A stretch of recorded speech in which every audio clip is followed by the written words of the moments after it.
Happy New Year, as we are back for another baseball season. My name is Brandon Warren, and you're listening to that 90s baseball pod powered by Access Twins. And we're going to dive right in because we got a tight schedule today.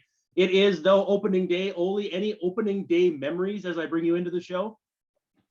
Oh, I mean, just the memory of my first opening day in Baltimore, where as of the day before or within 24 hours, I was looking around going, is my suitcases packing going to Rochester? Because we had, I think we had 26 guys on the roster, and somebody had to go up to Rochester. So I was peeking around, looking around the room, making sure that my suitcases weren't the ones that were in my locker getting packed up. Well, that's a good thing for you, and it didn't happen. And joining us this week, a name that'll be familiar to a lot of people from my neck of the woods, and a guy who caught you for a half minute there, Mr. Terry Steinbach. Terry, how are we doing?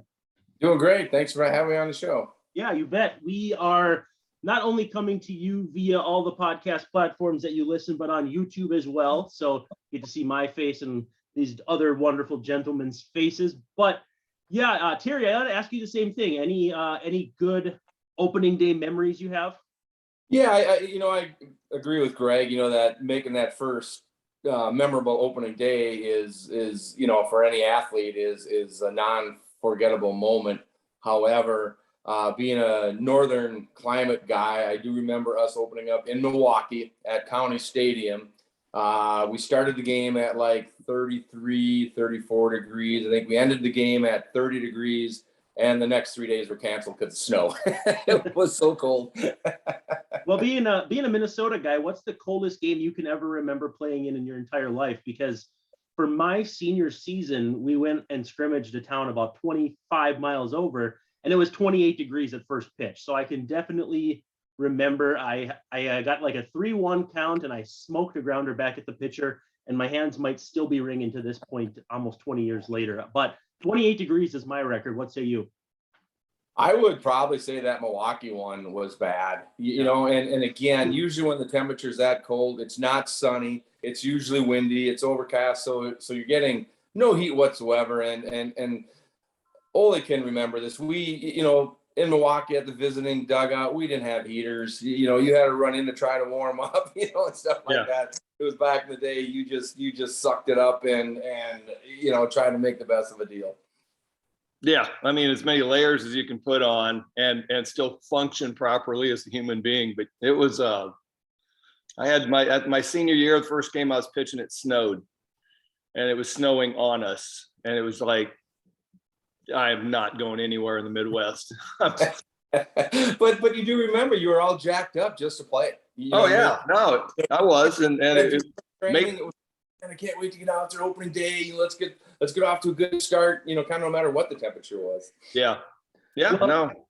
Well, Terry, right. I know you just celebrated a monumentous birthday. We won't share. People can go look at your baseball card if they want to know what number that is. But what's keeping you busy lately? You're not far down the road from me. I'm in St. Michael, Minnesota, so you're probably no more than an hour away based on where you're at right now, I would say. I am much closer to you than that. We actually have a house in Rogers, and so we are in St. Michael all the time. Yeah. No, what's keeping me busy, we have our first granddaughter. She's 15 months. We babysit her whenever, every chance we get. My 3 kids are still in the metro area, so we spend time getting together with them. My activities, love the outdoors, avid hunter, so don't ever try to do a podcast from September through December because that'll be a hard no. Yeah. I spend a lot of time. Then we have a lake home here just west of the cities out in Annandale.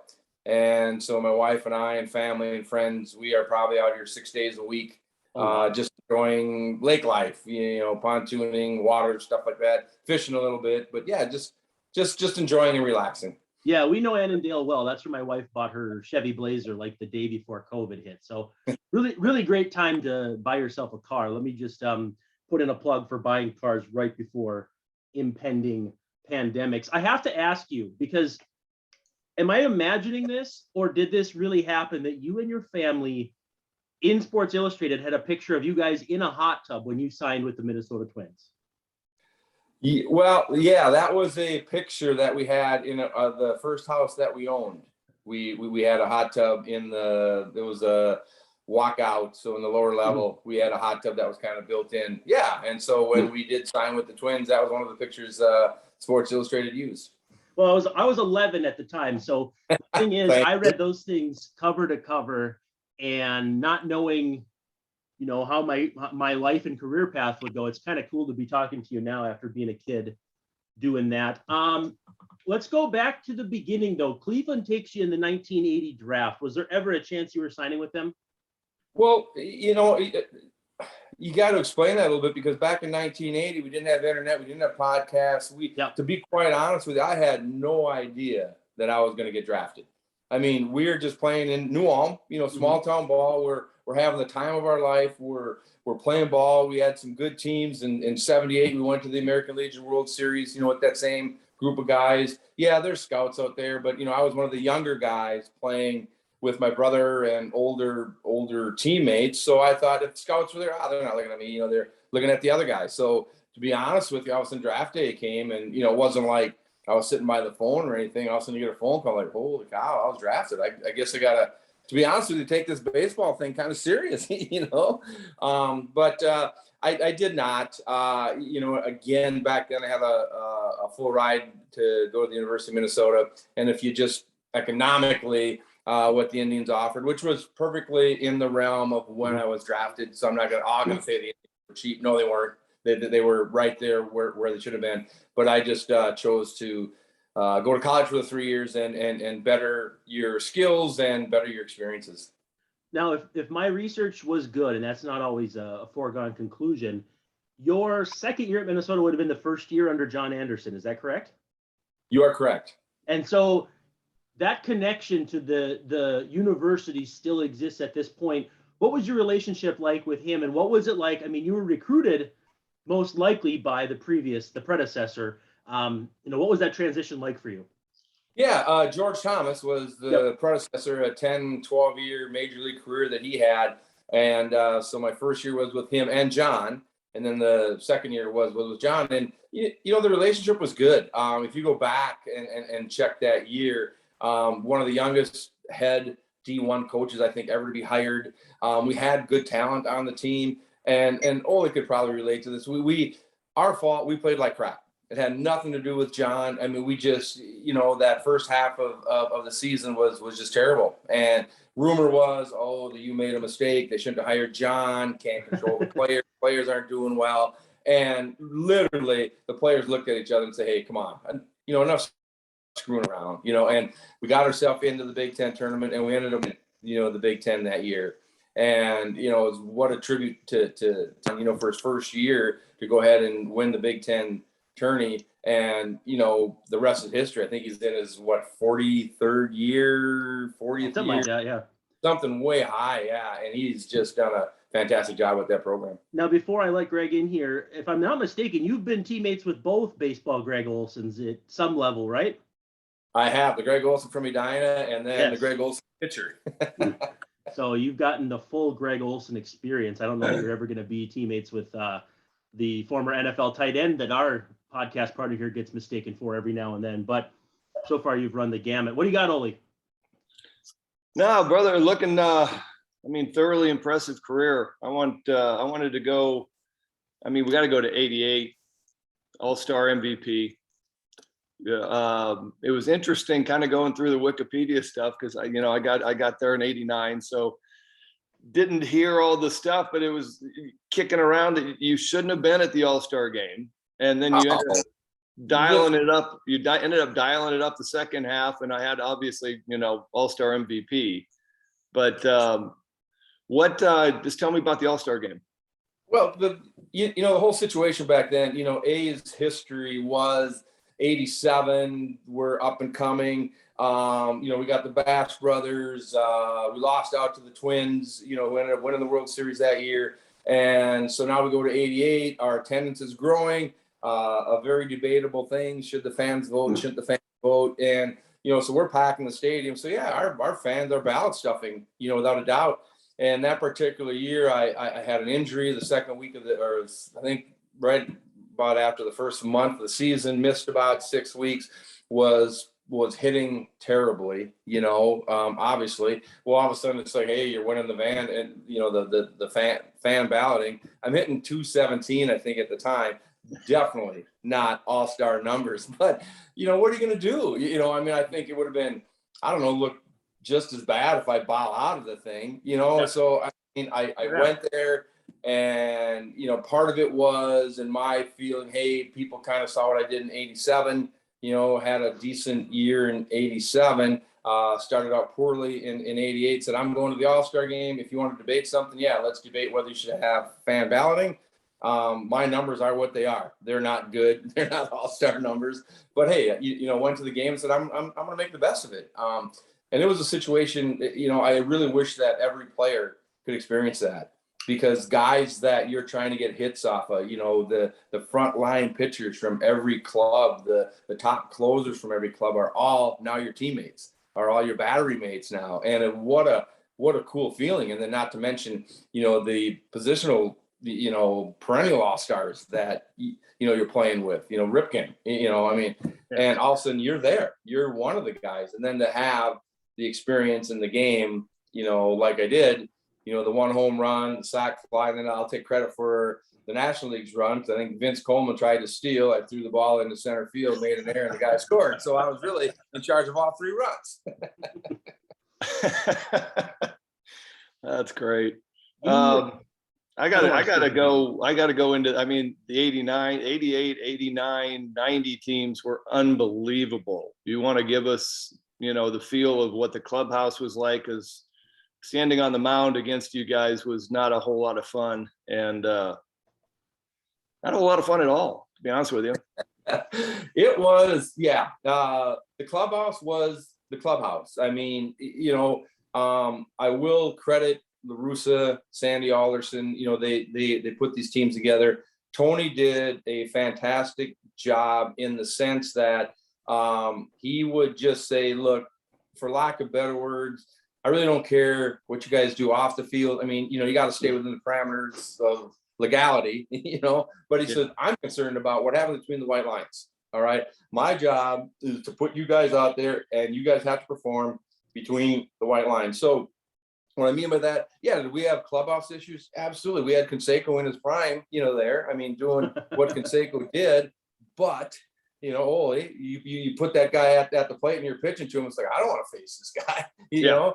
So Tony kept us all in perspective between the white lines. A speech that he always gave in spring training was pretty phenomenal, because he would, look through the younger guys, and he would say, basically he was trying to find out, how do we get that chip on your shoulder? How do we get you guys, angry and determined to compete every game for 3 years in a row? And we'd have our meeting, in spring training, once the team was whittled down. He'd say, you younger guys, I don't worry about you guys, because I can just send you out, so you guys are going to bust your butt regardless and do what I say, in the sense of bunts, hit and runs, whatever. He says, you middle of the road guys, your 4 or 5, maybe 6-year guys, you guys are playing for arbitration. Let's say you hate the A's, you hate me. He said, I'm fine with that. He said, but if you play well, all right, your arbitration value is going to go up, and you guys are looking for maybe to get that contract that's going to secure you and your family.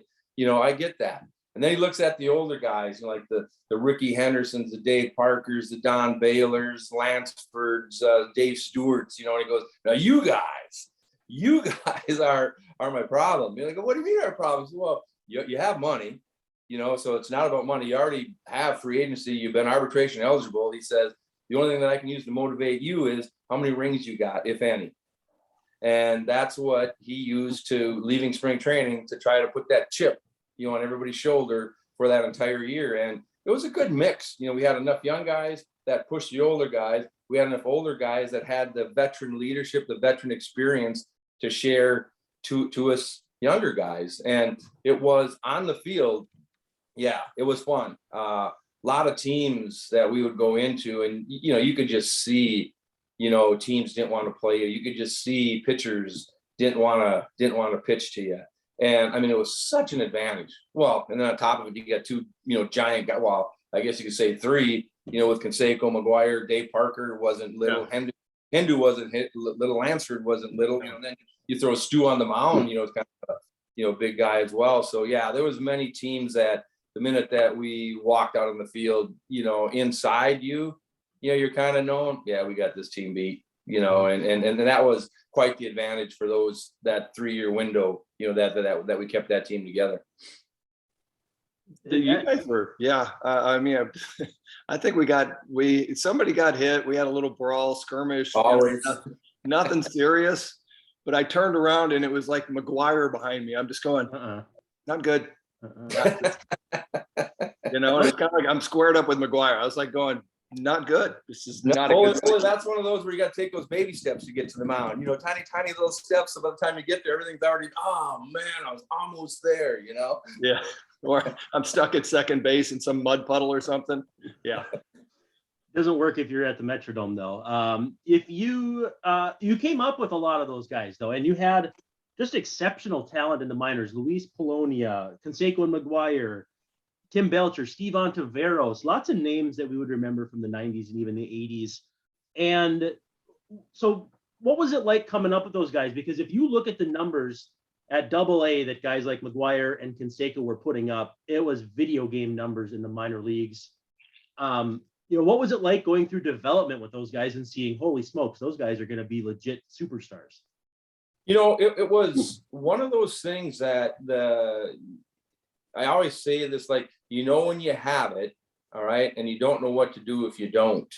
And the group that the A's had put together was the group that, we just played. You know what I mean? I don't know if we had different coaches come in, the scouts, traveling roving instructors would come in and would try to keep everybody on the same page, but it was really about winning. And again, I can't emphasize this enough. I mean, we didn't have the internet, you didn't have the computers, and we had Baseball America that was a week late. That came out and said, hey, Canseco just hit a 500-foot home run in Huntsville. Well, we had played a whole nother week's worth of games by then.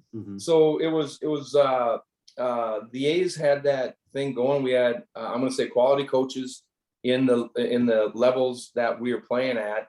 And I think that I tip my hat to the people that they drafted, because everybody was kind of on that same page. I'm kind of going to use the word prima donna. Yeah, we had Canseco, McGuire, but when it was game time, they were teammates. It's like, hey, it's your turn to drive in a guy. It's your turn to throw a guy out at second or something. And we were really taught through the system about playing the game hard, playing the game right. Getting guys over, getting guys in, fundamental baseball, taking a bag when you can get it. And that was kind of the core of what the A's were about. And I'll throw a guy's name out there. Carl Keel, I think, was our farm director back in the day. And, he stressed to pretty much everybody. There was no one that was, above the A's system or the A's plan of how to get, for you to get better and hopefully make it to the big league. But more importantly, how do we win in all our organizations? Yeah. When you look outside today, and you're, again, not far from me, and you see what it looks like today, and you've got opening day postponed to Friday, what's it like as a Minnesota guy going to Oakland and living in Oakland or living in the Bay Area? Because I'm a Minnesota guy, even to some extent, Gregg is a Midwest guy. I'm sure you could speak to the adjustment that would be. But Oakland, I mean, it doesn't get much different weather-wise, especially. Well, if we're going to talk weather, it's absolutely gorgeous. I mean, the biggest thing I had to learn about going to the Bay Area was every morning I woke up and go, oh crap, it's going to rain today, because you had the sea breeze came in. So every day I'm thinking, our game's going to get rained out. So we go to the field like for a 1 o'clock game. You're taking BP at 10. It's cloudy, overcast. You got sleeves on and stuff. 99% of the time at 1 o'clock, it's a blue sky and you can't find a cloud. So it was actually beautiful weather to play in day games. Night games I liked. They were cooler. They were kind of in that 60-degree range. I think we had, in my whole career out there, probably under 10 rainouts at Oakland. So it was really an ideal place to play. The difference from a guy coming from the Midwest going out to the Bay Area, it's just the people, the amount of people.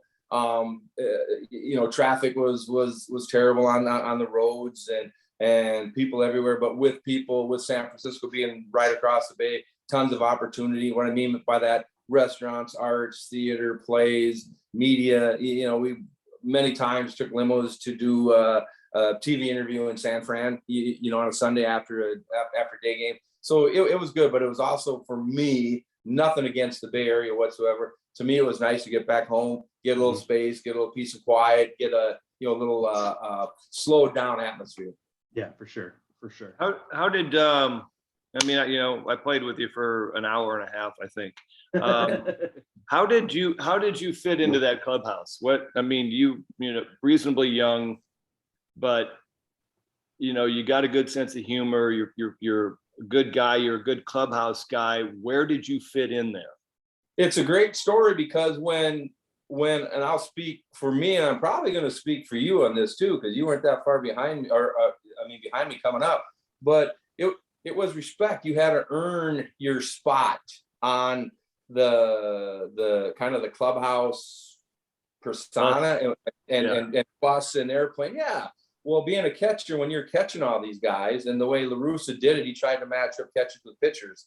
So regardless if there was a right-handed pitcher, if Stu's pitching, I'm catching him that day. Even though, as a left-handed hitting catcher, he always wanted to match up the catcher with the pitcher. So I'll never forget this on the plane. We had the rookies had to bring the bag, with a couple beers in it, for, whatever. And I just remember as you started playing and put together respectable, decent games, the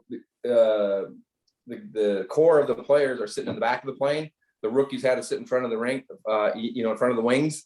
And then all of a sudden, it'd be like, "Hey, Steinbach, get back here, we want to talk to you." I'm like, "Oh yeah," the guy's kind of, you want to be part of the team, right? So you go back there, have a cocktail or two, and Carney Lansford ended up being, kind of took him in his wing, being still my best friend in baseball today. I'd kind of sit with him, and so we talk about game. We talk shop. Hey, nice play. What about this? What about that? Hey, we're facing Clemens tomorrow. How are we going to do this? Blah blah blah. Well, once kind of the baseball shop kind of got talked about, and the veterans, had a cocktail or two, all of a sudden they look over, and kind of put you back in your place. Hey, what are you doing behind the wings? Get back up there. We're done with you. So it was in my era, in our era, it was an earned ritual. That if you became that a guy, you were that grinder. You were the guy that, as a catcher, I'm going to block your curveball in the dirt with a guy on third. I'm going to block Stu's forkball. And you earn that. So it's the next thing you're back there. You're part of this group. You're part of the core of the team. And I think that's what every athlete, again, my era, that's what you inspired to be. You wanted to be a key part that's going to help your team win. Well, what was your relationship with Ron Hasse like? Because it's, at first you moved around a little bit, a little bit of third base, a little bit of left field, not a whole lot, but eventually that playing time gap kind of shifted in your favor. Did you have a good relationship with him? I'd have to believe it was at least decent, because you guys were together for 4 full seasons. Had a phenomenal relationship. I mean, we all knew our role. Hasse laughed. He would look at me and says, "Look, whatever happens, don't get hurt, because I can't catch 6 days in a row." But we had and again, because the concept was all about winning, so we'd have our catchers meetings with our pitching coach, Dave Duncan, to go over, who's pitching for us and go over their hitters. And we really relied on each other for that. And what I mean by that is, I'm catching and we're facing Milwaukee, and geez, I gave up 16 hits. I mean, as a catcher, I take that personally, and yeah, maybe the pitcher was off a little bit, but okay, is there something I could have done not to give up 16 hits? So the next day at the catchers meeting, I go, "Hasse, what did you see? What, and there was honesty, because we'd go back and look at the tape and like, okay, I called inside, the guy left it down the middle. Okay, I called outside, the guy left it down the middle. Okay, in this situation, the guy was definitely looking off speed and you threw off speed, so that one's on you." But you would work together to try to analyze what the opponent's offense was sitting on. What were they looking for on each particular pitcher? And I think the hardest thing was when we played, you would play teams back to back. Like we'd have 4 games in Oakland and turn around and let's say we play Minnesota 4 games in Oakland, then turn around and go to Minnesota playing 4 more at the Metrodome. Well, when you face someone, 8 times in let's say 12 days, you get to games, 7 and 8. I have nothing left in my bag of tricks. I can't, so that's where a veteran catcher, we could sit down and talk and say, hey, what do you think here? Hey, let's not make this game calling too complicated. Let's stay with the pitcher strength, go against the hitter's weakness, and kind of see what happens. So yeah, it was a fantastic relationship. I think we all knew our role, meaning that I needed him a lot to learn from. And I think he needed some youth because he knew, at the point of his career that he physically couldn't do that many days in a row. Makes All sense. right, I got to ask one question about my favorite closer. How was Eckersley? You want to talk old school? I mean, man, this guy was old school, but he was so good. You could literally sit back there and almost close your eyes and he'd hit your glove. Again, the era that I played, I keep bringing that up, but umpires were different. When you had a veteran pitcher and your team was winning, which the A's were, I really felt sorry for some of the opposition that we faced because, you'd get strike 1 on the outside corner. I'd go 6 inches off the plate, strike 2. I'd go another 6. So I'm literally 12 inches off the outside corner. Eck would hit your glove, bam. Ken Kaiser would nail you for strike 3. And there's not a thing the hitters could do.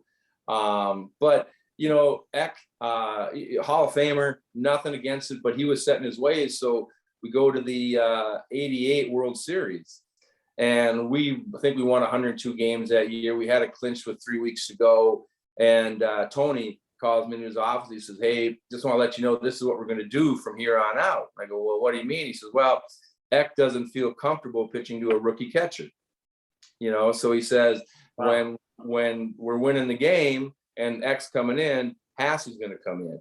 And that contradicts everything about the catcher's feel for the game. And I've called 8 innings, now you get that 950. But Duncan, Tony, and I actually agree with this, pitchers in general, only jump in here if you want. You're going to execute your pitches way better if you feel way confident with the guy calling the pitches behind the plate. Yeah. So if I'm a young guy and I put the same pitch that Hassey would have called down, X like, oh, I don't know, here we go. And your chances of getting a good quality executed pitch, all right, isn't as good. So that's fast forward. Now we go to the game 1 of the 88 World Series. I catch Stu for 8 innings. All right, we're winning 4-3. Eck comes in, Hassey comes in, Gibson hits the home run. So people ask me all the time, what was it like when Gibson hit the home run? I said, I don't know. You got to call Hassey and ask him. I did the research to make sure I didn't ask that question because I saw he entered the game in that 9th inning. So I'm glad I didn't ask that question because that would show that I wasn't doing my research. There's a lot. There is a lot when our backup guys, Tackett, Bob Melvin would come in. I was comfortable with them because I knew that they were relying on their defense more than their offense. They were, extremely intelligent. And I was fine with our starters because they had caught the game. So, I really didn't have a preference other than maybe 1 or 2 guys out in left field or right field that, I'd rather have a fast guy out there. But, the catchers I had, I was lucky that they were all pretty solid in different aspects and interesting. Well, then as you fast forward the story, and you'll appreciate this, the baseball minds here. So now we go to 89. I catch Stu for game 1 against the Giants. We win. I catch Mike Moore for game 2. We win. Then we have the earthquake. So we have 10, 12 days off. Then I catch Stu for game 3. We win. Mike Moore for game 4. We win. So now we go to 1990 in spring training. All of a sudden it's like, hey, pitches, whatever Steiny calls, don't worry about it. This guy caught 4 wins, in the World Series. We're only talking about that's a year later. And all of a sudden I'm a genius. It just kind of goes down to, earning it or what you, for lack of better words, I'm just going to say, can put on your resume. Hey, we won the World Series. I caught all 4 games. And well, now the guy, like I said, he's smarter than ever, That's funny. You caught some pretty great pitchers in your day too. We've talked about Stewart, but Bob Welch, Ron Darling, Scott Sanderson, Bobby Witt, just to name a few. What what level of pride do you take in the fact that they either were great when they were with you or you helped them become great? Well, I actually, I take a lot of pride in that, and that kind of got beat into me. And I'll tell you the story about that because I originally was drafted as a third baseman. Learned how to catch in the minor leagues. Had 2 years of catching in Double-A. The first year I didn't catch at all because they had all the prospects ahead of me. But I played third, played first, DH, even played some outfield. The second year went back to Double-A, caught every game just about, and got called up to the big league. So basically, I'm up there with 1 year of Double-A catching experience. But that year in Double-A, I hit like 330, 130 some RBIs. So they brought me up for my bat. So now let's fast forward. I don't know what year it was. It might have been year 2 of my career, and I had a decent day at the plate or something. And all of a sudden, the equipment manager said, "Hey, Tony wants to talk to you." I said, "Oh, okay." Being a young guy, I probably wants to say, "Hey, nice job today. Way to go. Keep it up." Blah blah. And then I walk into his office. He says, "Close the door." Okay. He probably doesn't want people to come by and hear him saying what a good job I did. I sit down, and he looks at me and he says, "If you ever call as crappy as a game as you did today, you are going to be in the minor leagues so fast." He says, "We got 8 other guys to hit. Your number one job is to work with the pitchers. Your number one job is to keep the pace of the game going, the flow of the game." And Ole will respond to this. I know it. And, I went back to think about it. Yeah, it was a bad game. I mean, the pitcher's shaking. We're not in sync. The game took forever, even though I had, 2 for 4, 3 for 4 that day. But it took a while in the big leagues to really believe and understand that a catcher's number one job is to relate to the pitchers, all the pitchers, from the 5 starters that you had all the way into the bullpen. And there's some guys you got to pat on the butt. There's some guys you got to kick in the butt, to get going. There's some guys that want to, the next day behind the screen, go over every pitch that they threw. There's other guys, they don't want to talk about yesterday's game. And that's part of your job as a catcher, to get to know their personalities and understand what each one of those guys need, so that the next time they step on the mound, they have the best chance to succeed. And if they're succeeding, that probably means your team is succeeding. And again, vicious circle here going back to, if everybody's succeeding, we're winning games. And that's what this is all about, is trying to get as many W's as you can. And how fast or slow is that process? It just takes time. If you think you're going to read a book and watch some tapes, and in 2 weeks, do you think you're going to have it? No way. Mm-hmm. I mean, and this goes back to, I think what expedited the process or got me more comfortable game calling behind the plate was the meetings that we had with Hassey, the meetings that we had with our pitching coach, sometimes after every game, and definitely before the next game. We talk about what worked yesterday, what didn't, what could have you done differently. And as a catcher, your mind, your brain is kind of like that computer. The more situations that I've had pitching against Cal Ripken, whether it's a guy on third, whether it's a guy on first, bases loaded, whatever. I mean, Joe Carter is a great example. I mean, Joe Carter, nobody on, nobody out. He hits one way. Put a guy on third base, he's going to swing at the first 2 pitches no matter what you throw. Now, good luck trying to get that third pitch by without him getting that guy in. Correct, Ole? Oh, yeah. Yeah, no, I've seen him lay down a bunt with a runner on third and 2 outs. And it was, thankfully I wasn't on the mound because it was a game ender. And I was just sitting there going, he did not just do that. I was like, there's no way I'm thinking that. No.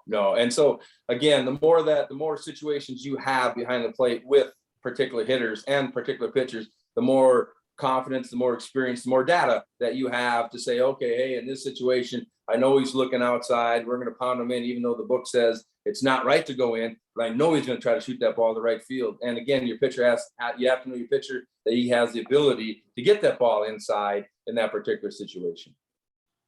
Before I let Ole back in, because I'm sorry I keep jumping all over you, but I don't want to get out of 89 before we talk about the day that the earthquake hit, because so I read Jose Canseco's book when I was in college. I think I read it cover to cover in like 7 hours because it was so gripping. Maybe not necessarily the best prose I've ever read, but a good book.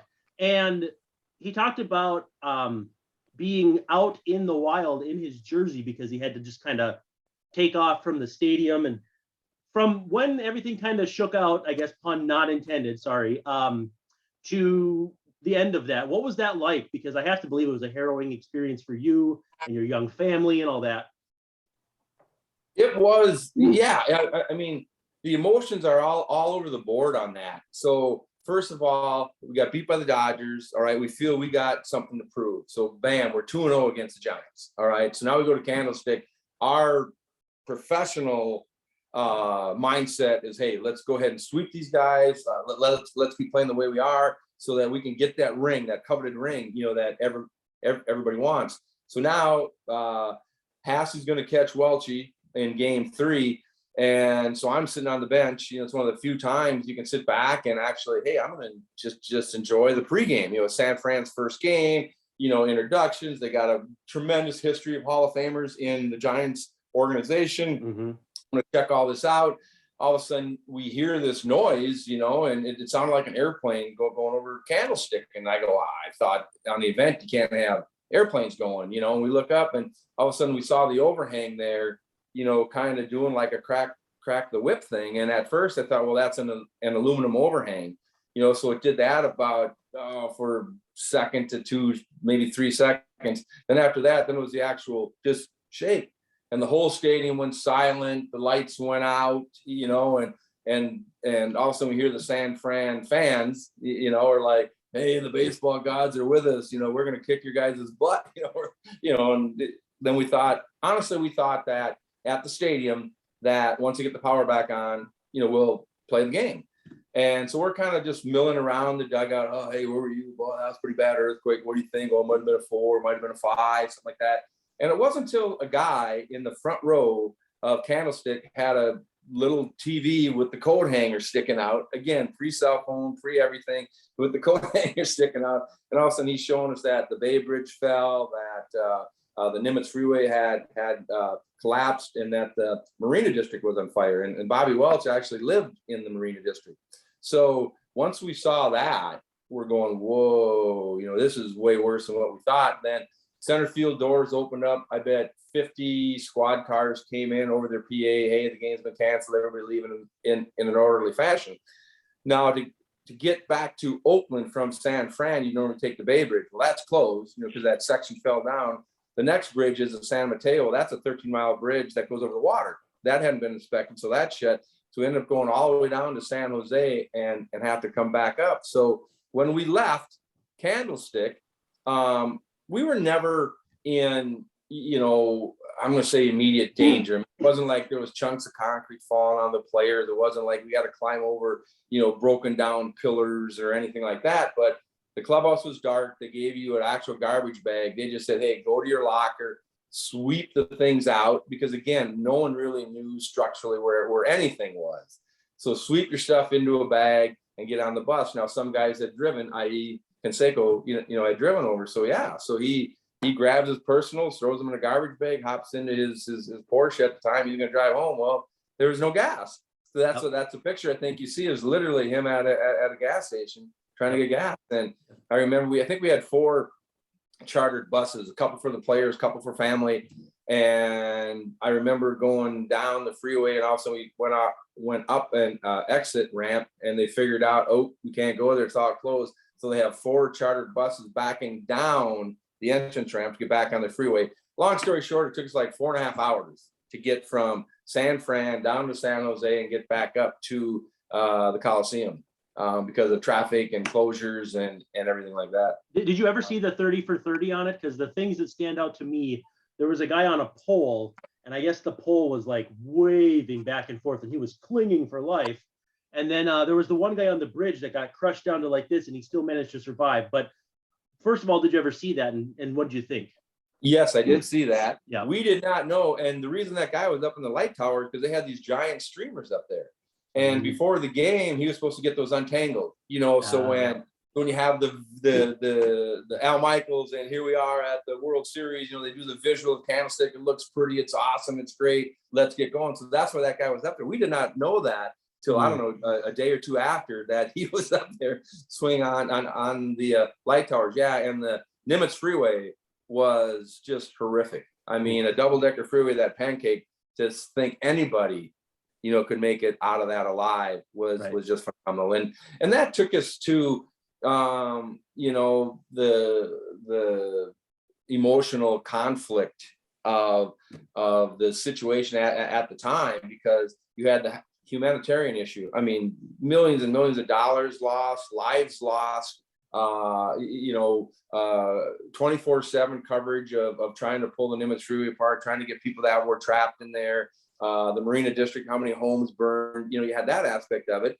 And I'm even going to say, selfishly, your professional side. Yep. All right. You don't get a chance to win the World Series every year. We lost in '88. Here we are in '89, 2-0 against the Giants. You know, we got to finish this. You know, so it was really an emotional tug of war. And I think kind of the best synopsis of this, I think Bart Giamatti had said when they made the announcement that finally we were going to play, he said, what better way to show America and the world that athletics, sports, regardless of what the particular sport was, can unify and unite a community that, you know, the Bay Area has this catastrophic earthquake, and yet we find a way to finish out this World Series. So it was like a symbol of rebuilding, you know, a symbol that we're going to overcome this. And that was the gist of playing out the rest of the World Series. That's awesome. Wow. Yeah, you know what? You don't realize it when you're sitting there watching it on TV, what you guys are going through and had to go through. I know I talked to Jeff Brantley about it, and he was stuck in the tunnel walking out and said that it went completely dark, and it was one of those stucco walls, and he ended up shredding his hands because he was, you know, trying to hold on and figure out, trying to find a way out. And all right, lighten the question here. Couple of my favorite aspects of playing, obviously, are the clubhouse, the conversations, the camaraderie, and what best mound conversation you had? I'll tell you this one. Remember Eric Plunk? He was like Yeah. a 6'4", 6'5" guy back in the day. He was a 90 to 93 mile an hour guy. You know, kind of had a little bit of a 12-6er, Southern Cal guy. Had these big pop bottle glasses on, you know, and so, you know, we're catching Plunky in a game, and, you know, I'm putting fastball, he's throwing breaking ball, I'm putting curveball down, he's throwing fastball, and I'm jumping all around, I'm getting frustrated, and, you know, it's hacking, and you know, so it didn't happen on the mound, but we get the guy out. So I go to the bench, I said, Plunky, what is going on out there? I said, man, you missed like 4 signs. You know, when you're expecting 92, 93, and you know, you throw that, I mean, you know, or the other way, the curveball, now you're jumping up to catch a fastball. He goes, dude, this is what I got figured out. And I go, oh, this is going to be good. He says to me, straight face, he says, I think if you don't know what's coming, there's no way the hitter knows what's coming. That is what his answer to me was. I mean, boy, I had no response. I mean, I was like, well, it would help me out behind the plate if I at least knew what was coming. That reminds me of Dennis Rodman's book. He said he'd get a new phone number and he wouldn't let him tell him it because he thought if I didn't know my number, nobody else could know my phone number to call me or mess with me. So same vibes, if you ask me. Yeah, that's great. All right, man. Same line. Umpires. I mean, you're sitting there for 9 innings with some of the most interesting cast of people that I've been around. You can't turn around and have a conversation, but you can still have the conversation, or even at the plate. You don't need to use an umpire's name if you don't want, but just give me something, because I was always jealous of the relationship that you hitters had. Because if I looked in wrong, I'm getting a ball.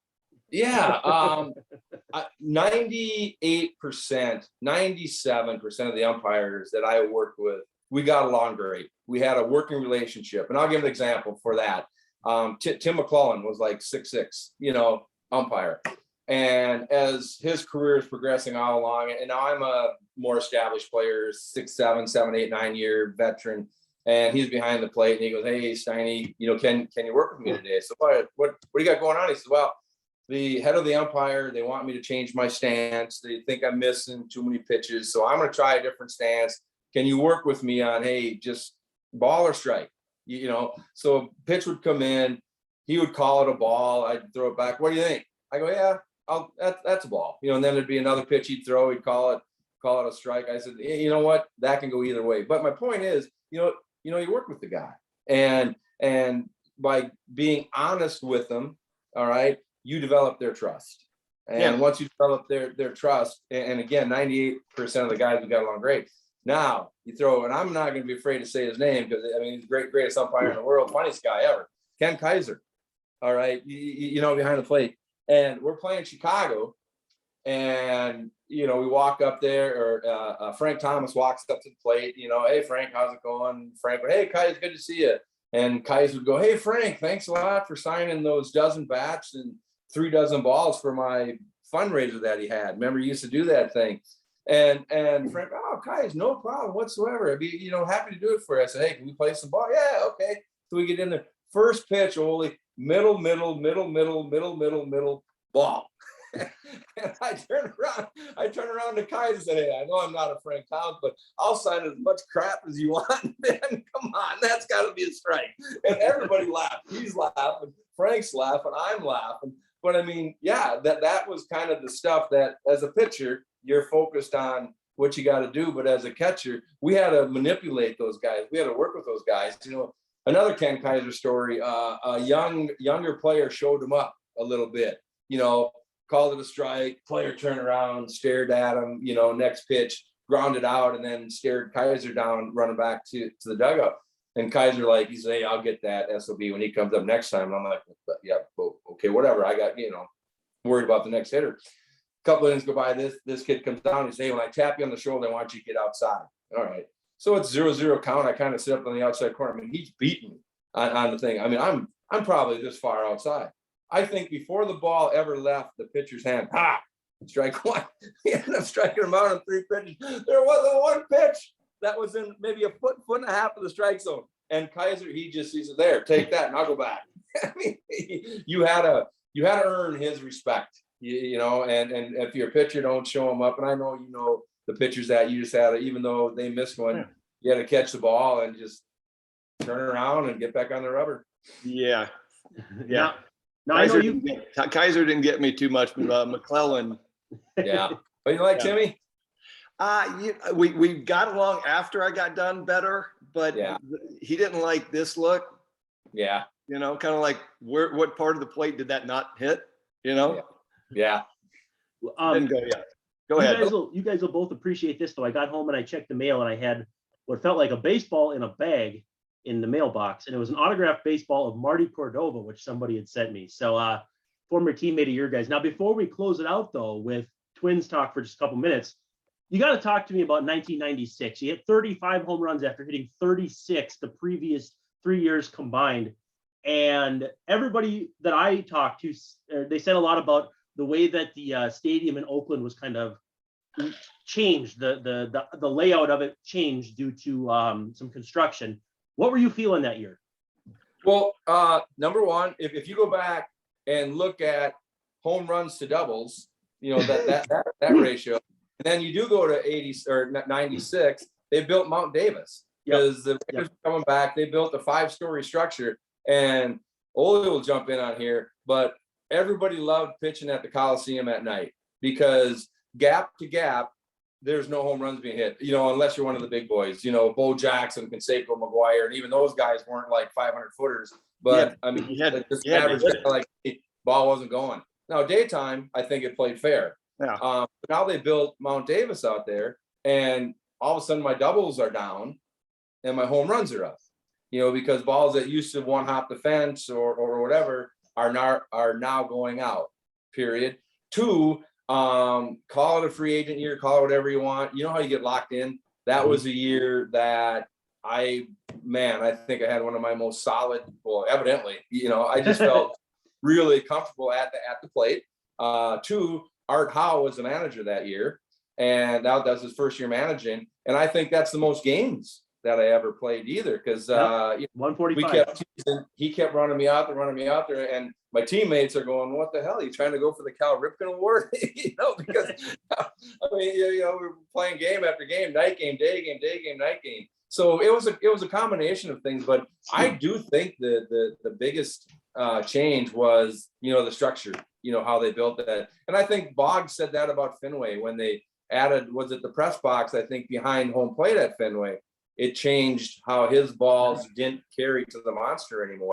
Balls that were used to bouncing off the wall at Fenway were now being outs. Oh, I'm sure Ole was tore up about that. Yeah. Bugs wore me out. He wore everybody out. Yeah. If we got to drop Ole from the call here in a minute, that's fine. I have two more, but Ole, what do you got? No, brother, I got I'm doing Ole Miss and Alabama on Sunday. So we got I had a Zoom call at 10, had a Zoom call at noon. So I got to jump off here real quick. But great seeing you. I'm going to shoot you an email, get your contact, and let's keep up. But don't let Brandon run down the Minnesota road too much with you. I won't. Ole, it's been a pleasure. You're looking great, and glad you're still involved in the game, and pleasure to see you again. Yep, great seeing you, Steiny. All right, see you guys. Yep. Hey, Terry, I got to ask you, though. You go back to Minnesota. TK, what are your TK stories? Because we had him on, let's see, probably about 4, 5, 6 episodes ago. We had Molitor on. But TK is a man unto himself. He's the only guest in history of that 90s baseball pod that we called on a landline phone. So he's a very, very unique guy. Stories about TK. What do you got? One of the most wittiest, intelligent, smart guys who keeps really all that into himself. I mean, when you have a serious conversation with TK, regarding baseball, whether it was him being my manager, when I got into coaching, he was still going down there. And every time he asked or he spoke or had a conversation with you, man, you really, really had to listen, because there was so many underlying concepts, theories, questions, that he was doing. So he was just extremely sharp. I mean, it was fun because playing for Russa, he let you know exactly where he stood, good, bad, or different. All right. TK, on the other hand, kept a lot of that to himself. Like, all of a sudden you walk into the game one day and you're not playing, you're like, well, what the heck? And it was his choice as a manager. He had his reasons not to play it. But I will tell you a really funny TK story where we kind of I don't know, snowballed him a little bit. And that doesn't happen too much with TK. So Bob Tewksbury's pitching.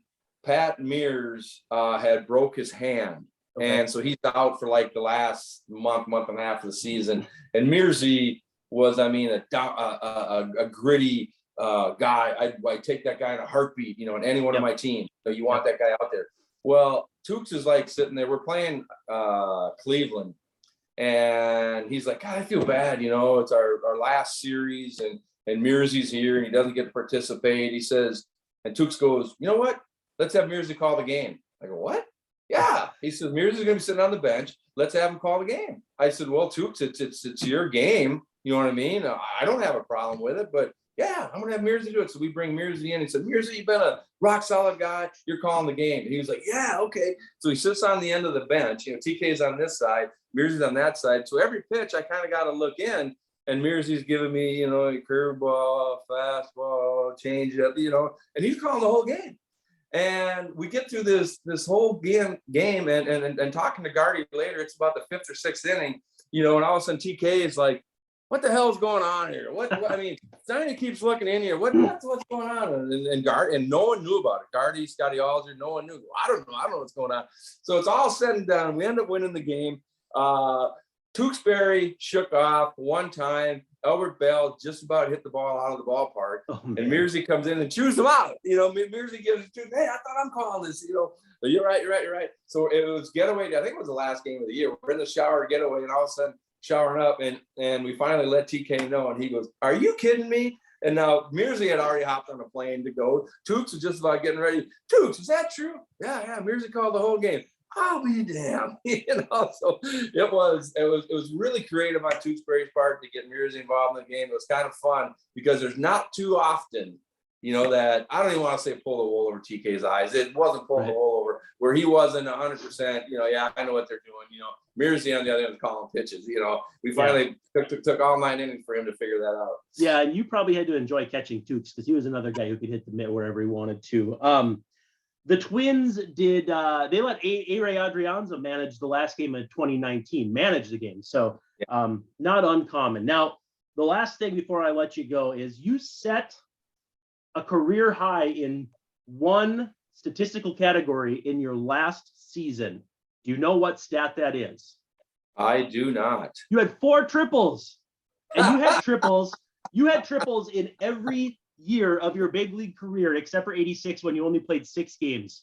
That's remarkable. I don't know. I'm not here to ask you a talk about question like reporters like to do, but 4 triples that last year. That's incredible. That's as many home runs as you had.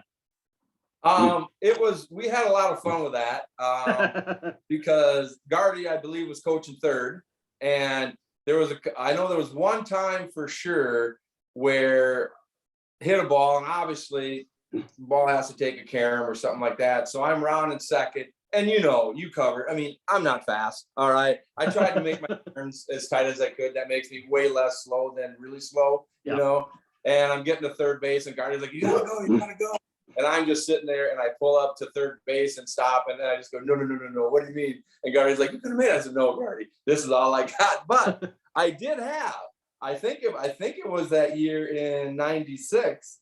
I did have an inside the park home run. Oh man! At Oakland, playing Seattle, I hit a ball to right field off the scoreboard. Jay Buhner goes up to try to catch it off the wall, comes down. He had a bad ankle. His ankle locked up, or he twisted his ankle or something. Junior's playing center, didn't come over to back up the play. All right. Joey Cora's got to run from second to right field. All right. And this is important. To right field, he picks the ball. I still had a slide at home to be safe. I'm going to see if I can find some footage of that. Okay. Before we let everybody go, we like to ask them some statistical questions. I'll make it real fast. Do you know what pitcher you faced the most in your career? You also had the most hits and home runs against this guy. I'm gonna say was it one of the lefties from Anaheim? Nope. Yeah. Finley? Yep, it was Chuck Finley. You hit 354 against him with 5 homers and 83 plate appearances, and then just beneath that, 65 plate appearances against Gubiza, who was on this show a couple months ago. So plenty of success against Finley, which that's no joke. Chuck Finley could really chuck it. No, but the other thing you got to remember too, with the teams that we had in Oakland, there had to be letdowns.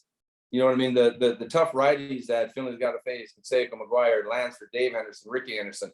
All of a sudden, you get to that 6th, 7th guy in the order. It's like, oh, okay, God, I got through those 6 guys kind of unscathed, and all of a sudden he relaxes a little bit. Gubiza was a lot of fun. Great pitcher. And, it's just one of those guys that for whatever reason, I saw the ball really well off him, and I didn't crush him. I mean, I got, through the hole here, bleeders there. And it got to the point where I'd get on first base and he'd give me this disgusted look off the mound. And literally I would just like, Gooby, I don't know. I don't know why this is happening, but I mean, no one else was hitting him, but for whatever reason. And on the flip side, you had other guys, Jeff Nelson, I think I'm 1 for 362 off of. I mean, I couldn't get a hit off him. I couldn't pick up the ball good off him. And he's a good pitcher. Good slider, I think. Yeah, well, he was throwing down under, so he had a really, really good sinker at 90 to 92, and then he had that slider, and I guessed wrong 99.9% of the time off him. That's amazing. I think Gooby told us that Paul Molitor broke his leg at the Metrodome. I might have been 96, or I don't know if it was 97, but he was going to be traded right after that game and broke his leg, and the season was over, and that's what it is. But hey, thank you so much for giving us this time. Can you confirm or deny that when you managed for Gardy, when he got thrown out, that there was a secret stash of Bud Light in his fridge in his office that was blocked off by a promotional calendar? Because I swear I saw that. I can neither confirm nor deny that. Okay. There are a couple times I'd see something dropped into a cup too on the a can dropped into a cup on the desk there. So I was just wondering if maybe you were privy to that, the games that you got to finish managing. Yes, he was like I said, he was a fun guy to learn from. Love that guy. I was glad that I had that opportunity to manage. It's a lot faster than what it appears sitting in your spot, sitting in my spot, sitting on the couch, or even being a player. Yep. You know, you find out that it's a lot faster decisions that you have to make and how far ahead you have to anticipate.